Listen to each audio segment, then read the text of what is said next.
Leo Bwana amenipaka mafuta. Leo Mungu amenipa neema ili niweze kuyakamilia maisha yako. Kama ulikuwa mifupa mikavu, leo unakwenda kuwa hai tena. Kama ulikuwa mifupa mikavu, leo utasimama tena. Maisha yako yalikuwa yamekufa, leo yatasimama tena.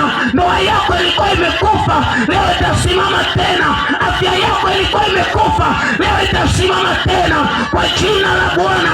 Maana Bwana wa majeshi ndiye anayetoa amri ya kutabiri na kurejesha uzima. Haleluya!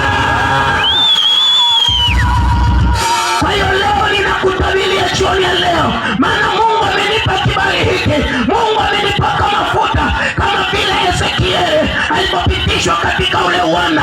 Na leo uwanda huo ambao Ezekieli aliuona, leo ni ardhi yakapozwa, iko mifupa mikavu. Wako watu ambao maisha yao ni kama mifupa mikavu. Maisha yao yameharibika, maisha yao yameharibiwa na mwovu, hivyo hawezi kufanya lolote, wamebakia kama mifupa mikavu. Leo nataka nikupe habari njema ya kwamba leo Bwana amenisimamisha katika uwanda huu ili niweze kukutabiria maisha yako yauishwe tena, urudi kuwa hai tena. Maana Bwana amekutazama. Mungu anataka usimame tena kama ile mifupa iliyokuwa jeshi kubwa ikaanza kumtukuza Mungu. Ndivyo watu wakapozwa leo watasimama na kwa jeshi kubwa waweze kumtukuza Mungu kwa matendo yake ambayo atayatenda jioni ya leo. Hivyo Bwana yuko hapa, ninakutabiria leo, popote unaposikia sauti hii, yuko Bwana wa majeshi katika ardhi yakapozwa kwa ajili ya kuhuisha maisha yako. Yuko Mungu wa majeshi katika ardhi hii kwa ajili ya kuihuisha familia yako. Maana ameyaona mateso yako, ameyaona mahangaiko yako.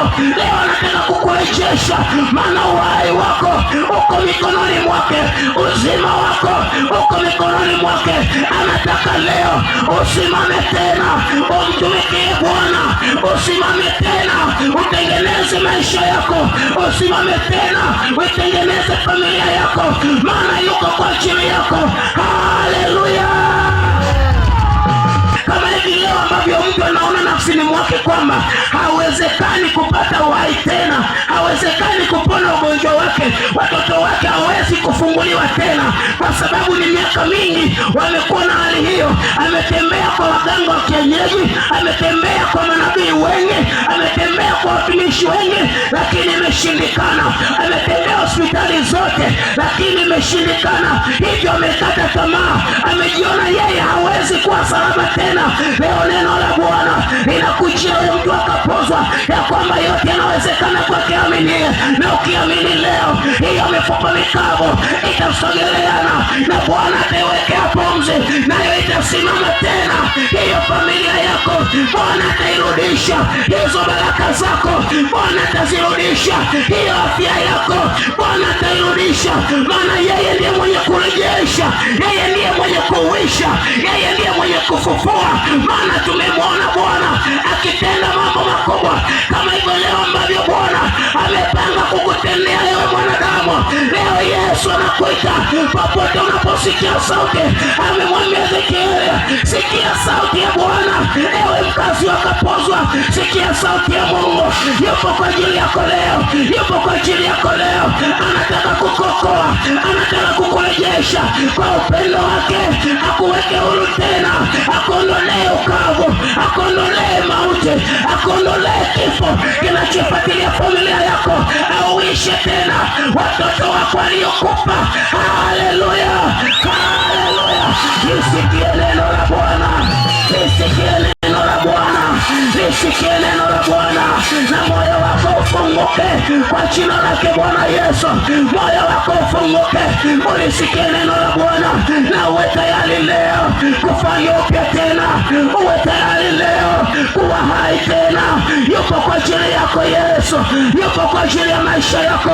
Anataka kukuinua tena, ewe uliyekata tamaa, anataka kukuinua tena, wewe uliyevunjika moyo. Yeye ni wa huruma, na ndio maana akaiokoa ile mifupa iliyokuwa imekufa. Maana Mungu anataka watu waweze kusimama tena, wawe hai tena, wamtukuze Mungu. Leo Mungu anakuita ndugu yangu, usifanye mgomo moyo wako, legeza moyo wako sasa. Bwana anataka kubadilisha maisha yako, maisha yako uliyekata tamaa, leo anataka kubadilisha maisha yako uliyevunjika moyo. Yupo anayeganga moyo, wewe uliyekata tamaa, yuko Bwana wa majeshi kwa ajili yako. Yupo leo simba wa kabila la Yuda kwa ajili ya maisha yako, anataka kukuhuisha.